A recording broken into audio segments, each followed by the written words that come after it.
¿Cómo algo te fue dado si tú no tienes existencia? La respuesta está que fuimos vistos en Cristo antes de nosotros existir. La respuesta está en Efesios capítulo 1 versículo 4. Escogidos fuimos en Él antes de fundamentar el mundo, antes de existir la materia, antes de existir los vientos, antes de existir la tierra, antes del Espíritu Santo moverse sobre la faz de las aguas. Fuimos escogidos en Él. Pero fue dada no significa entregada en tiempo, sino establecida dentro del eterno propósito de Dios. Cristo existe antes del tiempo.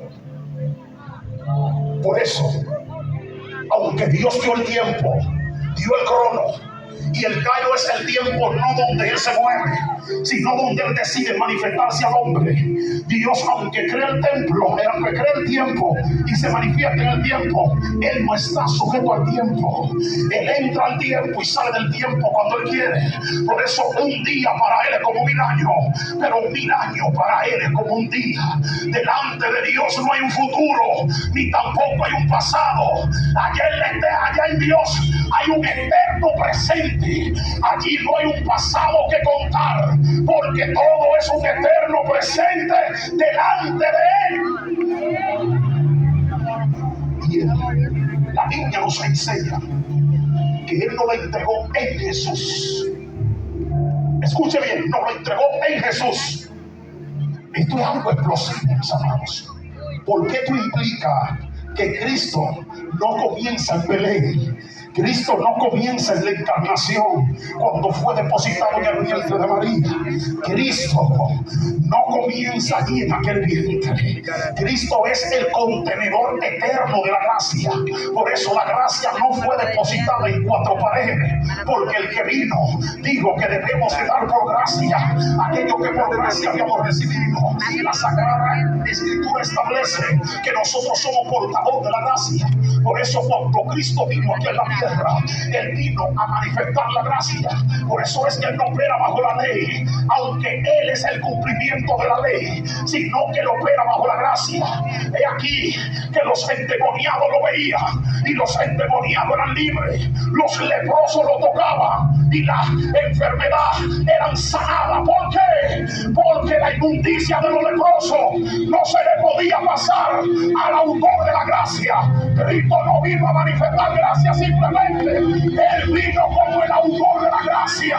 No me estoy hablando con alguien aquí, gloria al Señor.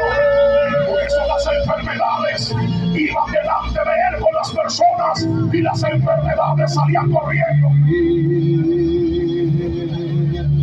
Antes que existiera Adán, antes que existiera la tierra, antes que existiera el universo, ya existía una relación trinitaria. ¿Por qué? El Padre determinó, el Hijo fue el canal, pero el Espíritu Santo fue la aplicación.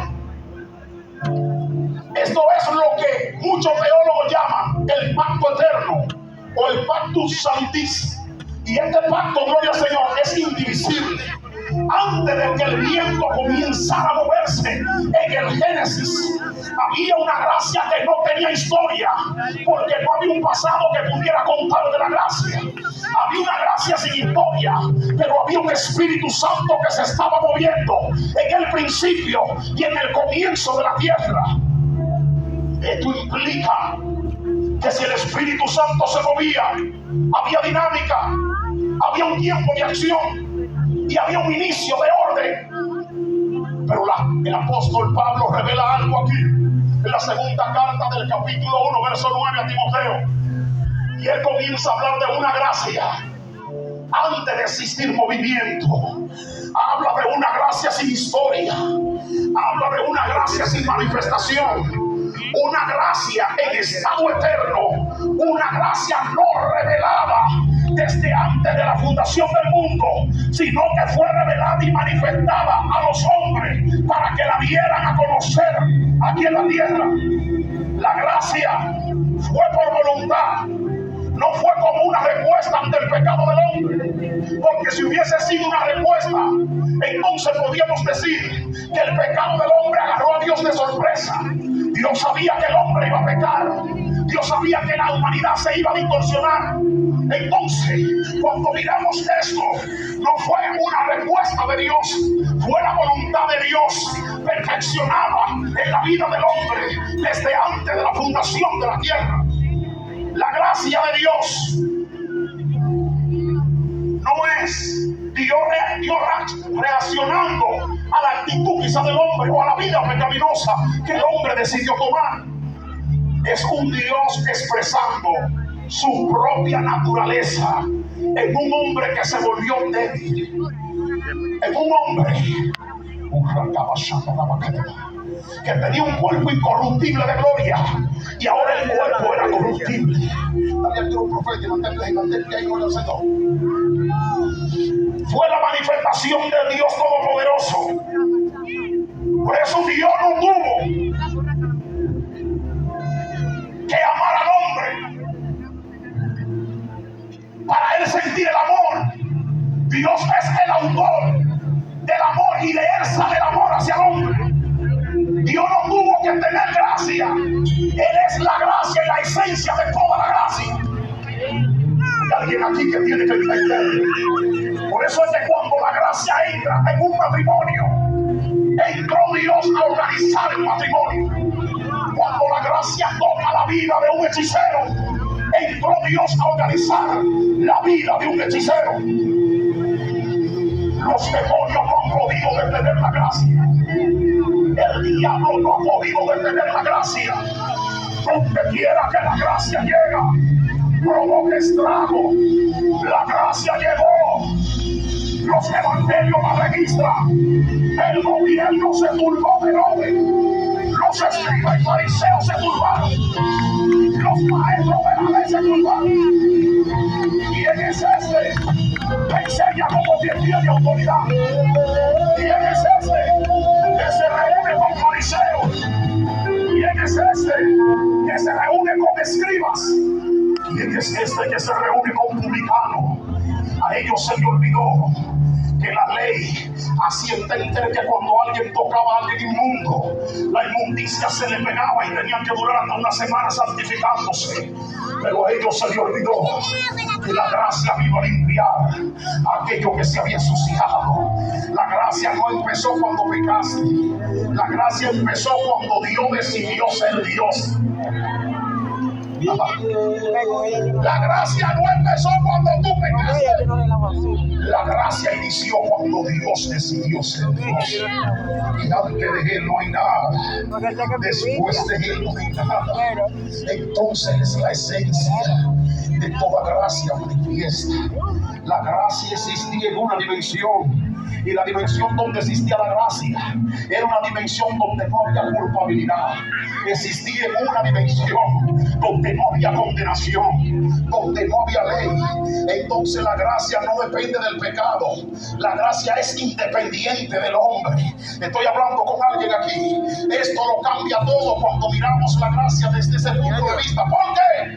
Porque el pecado no activó la gracia. La gracia determinó cómo sería tratada la caída del hombre. Lo que te estoy diciendo es que el pecado no provocó una activación en la gracia. Ya la gracia antes del hombre pecar había determinado cómo tratar la caída del hombre cuando él pecara. Por eso la gracia no preguntó. La gracia tenía legalidad para ejercer el poder que tenía el cielo aquí en la tierra. El propósito de Jesús todo el tiempo no es que nosotros subamos al cielo. ¿Cuántos quieren ir al cielo? Muchos de nosotros. El propósito de Dios no es que subamos al cielo, es traer el cielo aquí a la tierra. Por eso cuando Él oraba y le enseñó a los discípulos, dijo: cuando ustedes oren, oren así: Padre nuestro que está, hágase tu voluntad en el cielo. Venga a nosotros tú. El propósito todo el tiempo de Cristo es traer el reino de Dios a la tierra. Porque si vivimos en la tierra como en el cielo, entonces el hombre no estuviera adulterando. Entonces la persona no estuviera cometiendo pecado constantemente. eternamente, la persona no estuviera muerta en la lujuria, la persona no estuviera muerta en los vicios. El propósito todo el tiempo del cielo o del reino es que vivamos en la tierra como si estuviésemos en el cielo. Dale un aplauso al Señor.